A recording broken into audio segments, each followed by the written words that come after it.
பாலைவன ஒட்டகத்திற்கு தனது உதிரத்தால் நீரூற்றி வளர்த்த ஒரு காவியம் இறுதி துளியை சிந்துகிறது. நீரின்றி தவித்த பாலைவன ஒட்டகத்திற்கு தனது உதிரத்தால் நீரூற்றி வளர்த்த ஒரு காவியம் இறுதி துளியை சிந்துகிறது. சூரியனின் ஒளிச்சுவடுகள் தொடுவதற்கு முன்னரே இவரது பாதங்கள் அரபாவை தொட்டுவிடும். சூரியனின் ஒளிச்சுவடுகள் தொடுவதற்கு முன்னரே இவரது பாதங்கள் அரபாவை தொட்டுவிடும். தினம் நடைபெறும் இப்போட்டி இனி யாரால் வெல்லப்படும்? இன்றல்ல நேற்றல்ல, இவர் எப்போதும் கண்டிப்பானவர். ஆனால் மாணவர் நலன் கருதி செயற்படும் ஆசானின் கரங்களில் இவர் குழந்தையாகிறது. அரபா வெறும் கட்டடம் அல்ல, அதிபரின் உயிர்.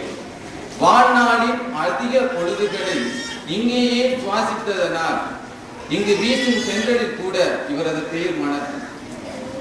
அரபா வெறும் கட்டடம் அல்ல, அதிபரின் உயிர். வாழ்நாளின் அதிக பொழுதுகளை இங்கேயே சுவாசித்ததனால் இங்கு வீசும் சென்றலில் கூட இவரது பெயர் மணக்கும். ஒரு காவியத்தின் இறுதி சொல்லுக்கு புள்ளி வைத்த போது அது சொல்லியது.